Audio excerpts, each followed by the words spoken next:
सभी को मेरा ब्लैक चार्ट नजर आ रहा है, मतलब ब्लैक है। So we have very beautiful colour which is black. ऐसे तो इतना अच्छा नहीं होता है, सिंपल कर देते हैं यार। नहीं, presenter, yes. Okay, so last time मैंने आप लोगों को थोड़ा सा उसके बारे में बताया था, that is called candle sticks and normal जो हम लोग यूज करते हैं। ठीक है, आज मैं आपको थोड़ा सा कैंडल बिहेवियर्स के बारे में बताऊंगा और आज मैं बहुत डीप में जाने वाला हूँ। ठीक है, तो समझ में ना आए तो वीडियो एक बार वापस देख लेना, चाहे 10 बार देख लेना, प्राइवेट नहीं करूंगा। ठीक है, तो हाँ, अगर कोई हेट फैलाएगा इतनी मेहनत करने के बाद भी तो कर भी सकता हूँ।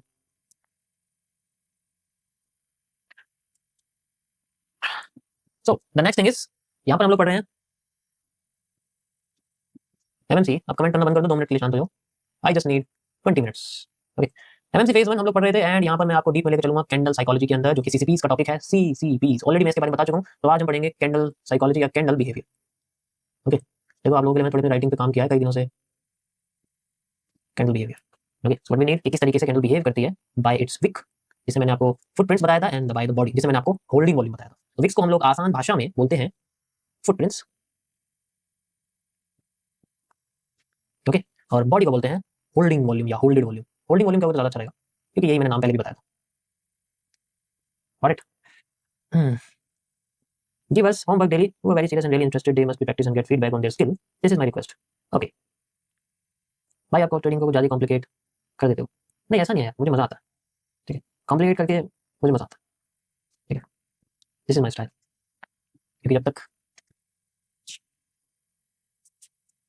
छोड़ो देखो, इनके बीच में बहुत अलग रिलेशन है। विक का मतलब है कि जो आपकी रिटर्निंग मूवमेंट होती है, बॉडी का मतलब जो आपकी होल्डेड वॉल्यूम होता है, होल्डिंग मूवमेंट होती है, मतलब जहां रुक जाती है वो एरिया आपका जनरली बॉडी में कन्वर्ट हो जाता है। दोनों के बीच का कोरिलेशन बहुत बढ़िया है। ठीक है, मतलब एक बिहेवियर होता है जो मैं आपको सबसे पहले बताऊं, which is called internal closings.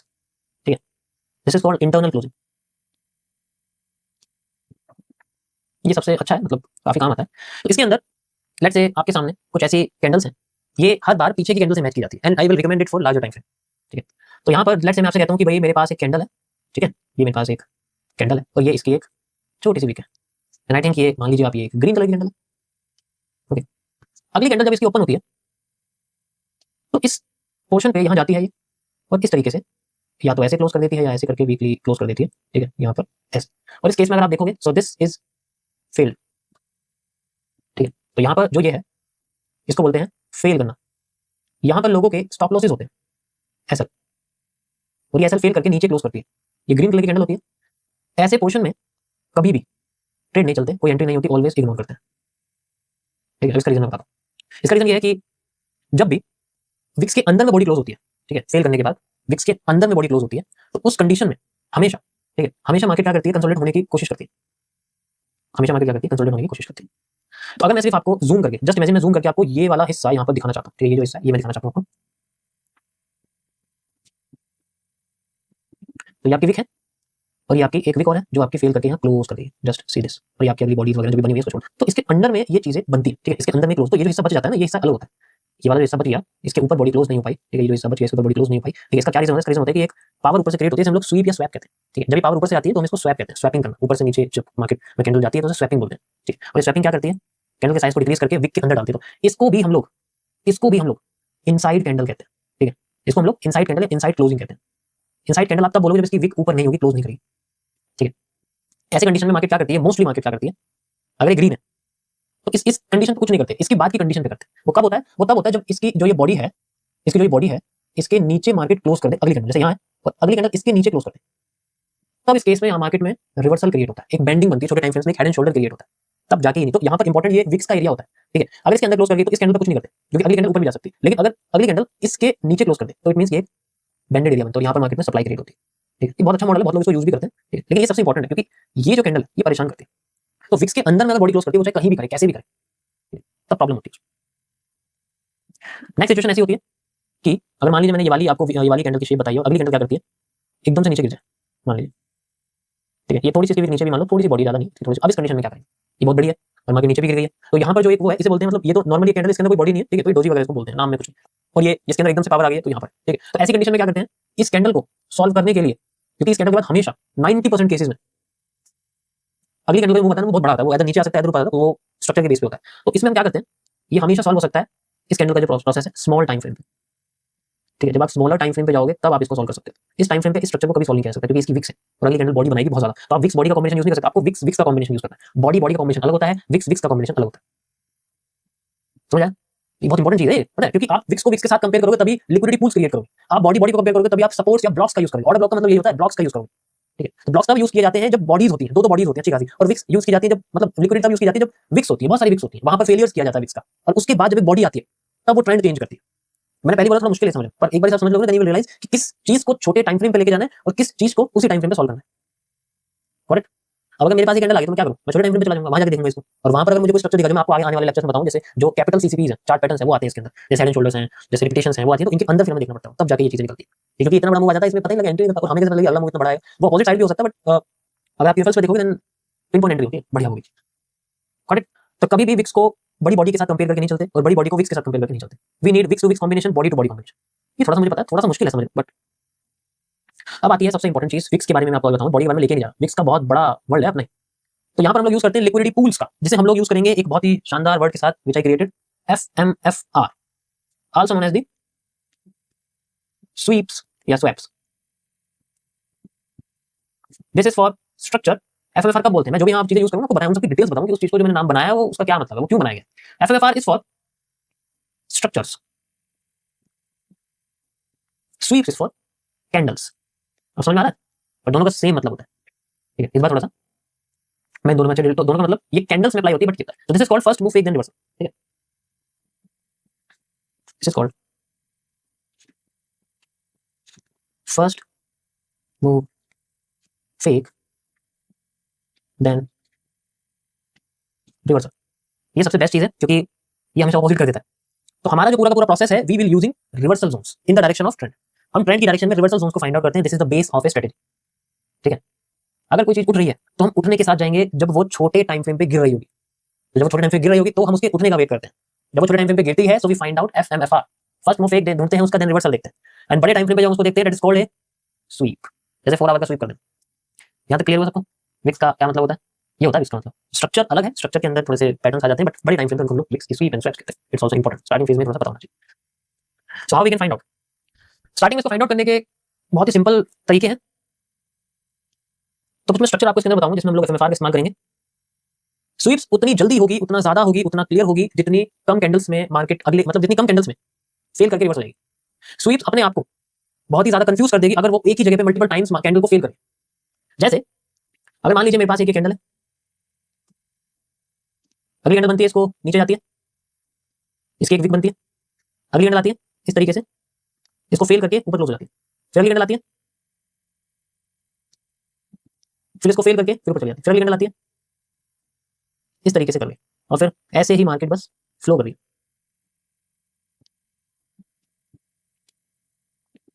ऐसे कंडीशन में क्या किया जाए? What we can do?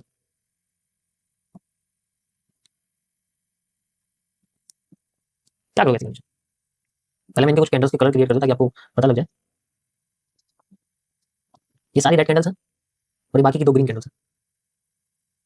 ये जो बाकी लोगों ने आपका ब्रेन वॉश करके कैंडल्स के कलर्स को चेंज करवा दिया है ना, वापस आ जाओगे। जितना बेसिक सिंपल रखोगे ना चीजों को, उतना समझ में आएगा। ब्लू ब्लैक कर दिया, ब्लैक व्हाइट कर दिया, ये कर दिया, वो कर दिया। ठीक है, तो बी ऑन बेसिक। तो ऐसे केस में जो सबसे पहली कैंडल इसको स्वीप कर रही थी, स्वीप करा था, वो हम सबसे इंपॉर्टेंट। यहाँ पर जो मार्केट नीचे आ रही है, जो फोकस ऑन दिस, अभी मैं यहाँ बता रहा हूँ, सब लोग ध्यान से देखना और अच्छे समझ में आएगा। चलो ये ले लेते हैं। सो यहाँ पर जो ये लो है, if you can see the low, ये बॉडी इसको ब्रेक करे, सो ये तो चलो फेल हो गया। नेक्स्ट यहाँ पर जो विक है, फर्स्ट यहाँ पर फेल करा, ओके ऊपर चलेगी, लेकिन क्या जो ये वाली जो कैंडल है, ये जो कैंडल है, इस कैंडल को देखना इसका इंपॉर्टेंस है। उसके बाद इस कैंडल का लो बनता है, क्या इस कैंडल के लो से नीचे मार्केट ने बड़ी क्लोज करी? नहीं करी, फेल कर दिया। फिर नया लो बनता है, क्या इस कैंडल के लो को मार्केट ने फेल किया? बिल्कुल नहीं किया। अरे यार टेढ़ा क्यों बन रहा है, क्या हो गया? नहीं किया। लेकिन क्या इसकी हाई को फेल किया? यस, लेकिन यहाँ तो बॉडी क्लोज करी नहीं। अब उसके बाद ऊपर नया हाई बन गया, नया हाई बन गया, क्या इससे ऊपर बॉडी क्लोज हुई? नहीं हुई। अभी नया हाई बन गया, क्या इसके ऊपर बॉडी क्लोज हुई? नहीं हुई। बॉडी मतलब इसके ऊपर क्लोज हुई तो इसका जो लो है, क्या ये लो फेल हुआ? यस हुआ। बॉडी क्लोज हुई? नहीं हुई। इतनी कॉम्प्लेक्सिटी है, और ये जनरली गोल्ड में होता है, ये निफ्टीज में होता है, मतलब इंडेक्सेस में होता है, ज्यादातर एनक्यूज में होता है, वहां कोई बहुत बार देखने को मिलेगी। ऐसे कंडीशन में क्या होगा? तो यहाँ कॉम्प्लेक्सिटी क्या है, इनके अंदर देखने लग जाते हैं। हमें स्टार्टिंग की जोन को हमेशा एक मतलब स्टार्टेड रखना है भाई, जो सबसे पहले फेल होने के बाद बॉडी क्लोज नहीं कर पाएगी, we have to focus on this. तो ये जो है, दिस इज द फर्स्ट, ये वाला जो एरिया, ये सबसे पहला जो, तो हम इसको एक्सटेंड करते हैं, we will wait for it. अब यहाँ पर मार्केट में 2 चीजें हैं। दूसरा ऊपर को देखते हैं। अगर ऊपर अगर आप देखोगे तो यहाँ पर ये वाली विक थी, इस कैंडल की वीक थी, ठीक है, इससे ऊपर बॉडी क्लोज नहीं हो पाई। ये मैं आपको कैलकुलेशन बता रहा हूं, हर जगह इसी तरीके से करते हैं, हर जगह इसी तरीके से करते हैं। तो अगर इसके नीचे नेक्स्ट कैंडल अगर अपनी बॉडी क्लोज कर दे, वीक से कोई मतलब नहीं है, वीक का कोई मतलब नहीं है, तो पहला मूव माना जाएगा ये, this is the first move, जब नेक्स्ट कैंडल भी इसके नीचे क्लोज होगी इस तरीके से। तो अब ये पहला मूव है मार्केट का, ये जा रहा है, और ये आपका मूव उतना ही होगा जितना आपका ये मूव होगा, ये मूव उतना ही होगा जितना सेम होगा, this is called the repetition. ये मूव इतना होगा, उसके बाद मार्केट वापस जाएगी आपके ऊपर वाले जोन की तरफ, यानी कि जब जाएगी तो you will see positive pattern 1%, जो मैंने आपको पहले बताया था।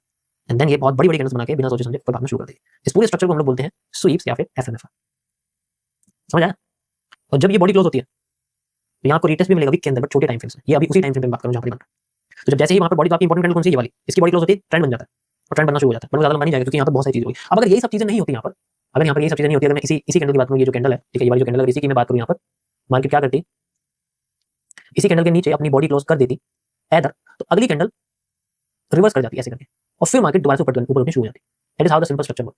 या फिर अगर ये वाली कैंडल विक बनाती, मान लीजिए विक बना ही रही है, ठीक है, अपनी विक बनाती ऐसे करके, तो अगली कैंडल इसके हाई को फिल करती, स्वीप नहीं करनी चाहिए, फिल करती, ठीक है, अगर फिल कर देती तो ये अपने आप को थोड़ा सा रिटेस्ट करती और फिर ऊपर भाग जाती। इन केस अगर इसके हाई को फिल भी नहीं करती, यहां पर इस तरीके से इसको और इसको फिल भी नहीं करती, विक क्रिएट कर देती, इस केस में फिर से वही सेम हो जाता है, यहाँ पर फिर से वही सेम हो जाता है। यहाँ पर अब नीचे एफएमएफआर होता, क्योंकि इस कैंडल के हाई के ऊपर बॉडी क्लोज है, तो फिर वो मार्केट नीचे भागती, डायरेक्शन अपोजिट, वो नीचे आती है, अपोजिट हो जाती है, जैसे ऊपर गई ना, नीचे का फिर करके ऐसे ऊपर जाके फिर नीचे आ जाती है। ठीक है, मैं आपको इसे चार्ट पे दिखाता हूँ, ये वाले को दिखाता हूँ, जो सबसे कॉम्प्लेक्स है ना, ये वाला दिखाता हूँ। देखो मैक्सिमम चीजें कैंडल से सॉल्व हो जाती है, आपको स्ट्रक्चर की जरूरत नहीं पड़ेगी। तो दिस इज द, ठीक है, ये this is the one setup, मतलब ये एक सेटअप है, ठीक है, ऐसे बहुत सारी चीजें हैं, मैं आपको दिखाता हूँ यहाँ पे। ओके, जस्ट सी, जैसे हम लोग यहाँ चलते हैं, इसमें तो नहीं दिखेगा हमें, गोल्ड में चलते हैं थोड़े बड़े टाइम फ्रेम पर।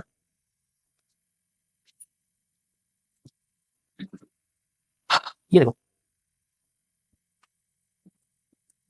ये वीक है, समझ आया कुछ, यहाँ समझ में आ गया क्या हुआ? जो सबसे पहला वो ये देखो, जो सबसे पहला वो ये यहाँ पर, और दूसरा भी है, इसके विक को फिल कर दिया लेकिन इसकी बॉडी से ऊपर क्लोज है, तो first move fake, then reversal, नीचे आएगी पहले, कितना नीचे आएगी, जितना आपका ये मूव होगा उतना ही यहाँ से यहाँ तक एग्जैक्ट नीचे आएगी, देन फिर ऊपर बात करेगी। सेम चीज है, ये एक सेटअप है, ठीक है, दिस इज कॉल्ड सेटअप। लेकिन इसमें एंट्रीज तो कैंडल बेस्ड है, तो इसमें जो एंट्रीज है वो थोड़े छोटे टाइम फ्रेम पे जाके करते हैं, so we need positive pattern at this point. तो ये कैंडल फेलियर एंड विक्स के बेसिस पर है, तो यहाँ पर विक्स का कॉम्बिनेशन लोग यूज करते हैं, विक्स के साथ जैसे ही बॉडी अपीयर होती है किसी जगह पर, then we can change everything. पहले बताऊं, यहाँ तक समझ आया? बहुत कॉम्प्लेक्स है मुझे पता है, but if you solve this then you have it. इसके साइड में देखो, ऊपर चलते हैं, आगे ऊपर गई फेल हो गई, तो इंटरनल कैंडल्स को छोड़ दो, यहाँ पर ये कुछ बना हुआ है, यहाँ पर सबसे पहली कैंडल ये है, ऊपर जाके नीचे, नीचे जाके ऊपर, आपको देख सकते हो, ये देखो, ये देखो, ये डिमांड कितनी है पता है? ये जितनी डिमांड जितनी आपकी है एग्जैक्ट उतनी डिमांड आपके पास, और वहीं से मार्केट नीचे when we have a reversal, just cluster, body close, अगली कैंडल नीचे, क्लस्टर, यहाँ पर क्लस्टर बना हुआ है, बॉडी क्लोज, अगली कैंडल ऊपर, सेम वही स्ट्रक्चर जो मैंने आपको अभी समझाया है इसके अंदर। लेकिन मैंने थोड़ी ज्यादा कैंडल बताई और मैंने कॉम्प्लेक्स बताई, क्योंकि अगर ये कॉम्प्लेक्स समझ में आ जाएगा तो सिंपल तो आ ही जाएगा, सिंपल तो इजी आ जाएगा, जैसे ये वाला बताया, सेम चीज है हर जगह, ठीक है। तो this is the one set, ध्यान से सुनना, इसको किसी के साथ कंबाइन नहीं करते, मुझे ये सेपरेटली सही लगता है, ठीक है। तो ऐसे हम लोग इसमें किसी भी तरीके की कोई इंडिकेटर की जरूरत नहीं है, we just need to study the wicks failure and the number one thing is patience. बिना पेशेंस के खराब, ये कंफ्यूजन है, मैं समझता हूं भाई, पर पेशेंस नाम की भी कोई चीज होती है ना, आपको दिख रहा है कोई चीज फेल कर रही है, कोई चीज फेल नहीं। अब ये कैंडल है, इस कैंडल का हाई फेल नहीं हुआ, मतलब फेल हो गया, फेल हो गया, फेल हो गया, फेल हो गया, फेल हो गया, एक भी जगह बॉडी क्लोज नहीं है, एक भी जगह बॉडी क्लोज नहीं है। यहाँ पर इस कैंडल का फेल हो गया, फेल हो गया, बॉडी क्लोज, सप्लाई आ रही है, कितनी आ रही है सप्लाई, कितनी सप्लाई आ जाएगी, कितनी आ जाएगी यहाँ से यहाँ तक, एंड देन यहाँ से यहाँ तक, एग्जैक्ट सप्लाई तो यहीं से मेजर करोगे ना, बीच में तो दो ही कैंडल, अभी मैं आगे बताऊंगा इसको कैसे करोगे, मैं जस्ट आपको आगे वाले स्ट्रक्चर से मैच करके बताऊंगा किस तरीके से, but you will see everything is 78%, ठीक है। इन्हें समझना बहुत ईजी है, but if you have in the first, तो फिर वो डायरेक्शन होती है, फिर वो डायरेक्शन जनरली हो जाती है, बट ट्रेंड के अगेंस्ट नहीं जाना कभी। किस किस को समझ में आया पहले ये बताओ, फिर उसके बाद बताना बाद में जिसको समझ में नहीं आया, पहले बताओ किस किस को समझ में आया। बहुत ईजी है, बहुत सिंपल है, always go with the trend. Trend कैसे फाइंड आउट करोगे वो मैं आपको बताऊंगा ट्रेंड्स के कॉन्सेप्ट में, जब हम ट्रेंड लाइन कॉन्सेप्ट पढ़ेंगे टीएलसी, तो ट्रेंड लाइन के अंदर आता है ट्रेंड कैसे फाइंड आउट करते हैं, बायस कैसे फाइंड आउट करते हैं, ठीक है। तो वो चीज़ है, वो बहुत अच्छी है, मुझे भी बहुत पसंद है वो चीज़, you can also apply it. Okay, so यहाँ पर तो कुछ मूव आया नहीं है, लेकिन इस जोन पे मार्केट ने बुलिश पैटर्न दिया, मार्केट ने मूव दिया हुआ, ये देखो, इसको एक्सटेंड करता हूँ, ये बुलिश मूवमेंट दिख रही है, वो आया बढ़िया एकदम, ज़्यादा बड़ा नहीं है बट ठीक है, इसको एक्सटेंड करेंगे, 50% आना चाहिए था, वो भी डायरेक्शन है। ओके, तो ये आपकी थोड़ी कॉम्प्लेक्स है, क्योंकि सिंपल तो आपको बहुत इजीली समझ में आ जाएगा, ठीक है। तो ये मैंने आपको बताया स्लोएस्ट वे में, जहां पर हमें स्ट्रक्चर बेस्ड स्वीपिंग मिलती है। अब हमें कैंडल बेस्ड स्वीपिंग, मतलब अभी तो यह है कि एक ही जगह पर ये सारी चीजें हो रही है। अब होता है कि एक जगह है जो बहुत दूर है और एक जगह है वो आगे, मतलब वो पीछे बहुत आगे, मतलब लाइव में चली और वो बहुत दूर है, स्ट्रक्चर बना हुआ है वहां पर। तो यहाँ किसी का लो है, जो यहाँ बना हुआ है उसका लो आ रहा है, तो वहाँ क्या फेल करके ऊपर जाएगी, या वहां पर वेट करेगी, या वहां से नीचे जाएगी, उसके कई सारे तरीके होते हैं, ठीक है। तो we can use it, okay. दूसरों पे हंसना बहुत आसान है गाइस, अभी भी कह रहा हूँ, अभी मैं पूछूंगा ये आज वो सब चीजें बोलनी बंद कर दी, ओके। सो ये आज का टॉपिक था आपका छोटा सा, बिल्कुल 1% डेली, 1% आज के 1% के लिए काफी है, ठीक है, परफेक्ट। तो एफएमएफआर थोड़ा सा कॉम्प्लेक्स है मैं समझता हूँ, but if you focus on it उसके साथ कैसे चीज शुरुआत में देखनी पड़ती है, बट ये सब चीजें दिमाग में आ जाती है ना, तो फिर इन सब चीजों फोकस पड़ता ही नहीं, क्योंकि आप डायरेक्टली उसको यूज करोगे, आपको दिख रहा है स्ट्रक्चर से मैच कर रहा है, बट मल्टीपल टाइम्स आप लोज हाइस को देखोगे, देन ये फेल हो रहा है, ये वर्क कर रहा है, copy it, just paste it, उसके बाद आपको मूव अच्छा हो इसमें आता है वो दिख ही जाएगा। ओके, तो अब ये किस डायरेक्शन में देखना है, देखो अभी मैंने आपको बताई, लेकिन ये यहाँ से कैसे पता चलेगा कि हमें यहाँ से ऊपर ही जानी है, कैसे पता लगेगा कि ये यहाँ से इस तरीके से नीचे जानी है, तो ये पता चलता है, ये पता चलता है हमारे स्ट्रक्चर्स के अंदर डायरेक्शनल एनालिसिस से, ठीक है। एक वर्ड है जिसमें बोलता हूँ डायरेक्शनल एनालिसिस, जैसे कभी आपने देखा होगा, देखो डायरेक्शनल एनालिसिस जिसने सीख लिया तो पूरी मार्केट सॉल्व कर सकता है। मैं आपको थोड़ा सा कॉन्फिडेंस देता हूँ। डायरेक्शनल आप सभी लोग अपने आप को रेट कर सकते हो 10 में से उस चीज के लिए जिसमें अगर आपने एक ट्रेड लगाई और ट्रेड आप में आपने 10 ट्रेड ली है, मान लीजिए 10 दिन में, और 10 ट्रेड में से आपकी 10 की 9 ट्रेड ऐसी थी या 8 ट्रेड ऐसी थी जिनमें आपकी मान लीजिए डायरेक्शन जो आपने सोचा था मुझे बाय में जाना है तो बाय में गई है मार्केट, मुझे सेल में जाना है तो मार्केट सेल में गई है। 10 में से 9 या 8 बार ऐसा हुआ, लेकिन एसएल हुए हैं, एसएल करके गई है, 2 बार एसएल करा, 3 बार एसएल करा, तो आपकी एक्यूरेसी 10 में से 9 और 8 बार अकॉर्डिंग टू डायरेक्शनल एनालिसिस। बस यहाँ पर खेल है सारा पेशेंस का। एसएल करके जाती है दैट इज कॉल्ड कि यू हैव टू वेट, यहाँ गलती उस चीज की है, ठीक है। अब एंट्री छूट गई लेकिन डायरेक्शन सही है, तो इसका मतलब आपके अंदर पेशेंस बहुत ही ज्यादा है, आपको थोड़ा कम करना है। समझ रहे हो, बहुत सारी चीजें आपकी अपनी एक्टिविटी ही, ठीक है, आपकी अपनी एक्टिविटी ही आपको बता देगी कि आगे आप क्या एनालिसिस कर सकते हैं, ठीक है, समझ आया? यस। देखो मैं अपने आप को ट्रैक करूंगा तो मुझे पता लगेगा ना कि मेरे अंदर क्या प्रॉब्लम, और वो डेटा कई टाइम के बाद आता है।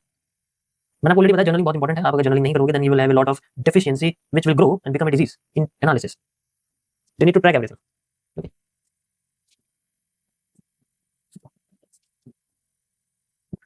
समझ आया सभी को? So this is our today's topic, छोटा सा है काफी अच्छा, परफेक्ट।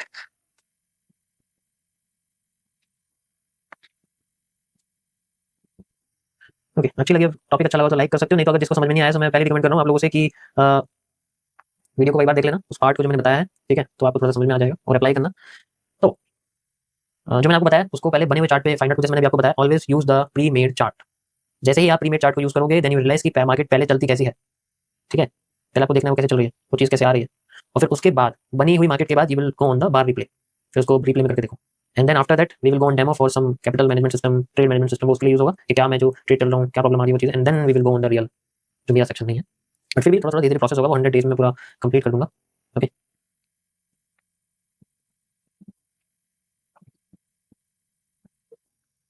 देखो मुझे ट्रेडर मत बुलाया करो, I am just a chart analyst. फर्क होता है दोनों में, ट्रेडर में चार्ट एनालिस्ट में फर्क होता है। ट्रेडर एनालिसिस करेगा, ट्रेड लगाएगा, एनालिस्ट सिर्फ एनालिसिस करेगा, ट्रेड अपने आप लग जाती है, ठीक है।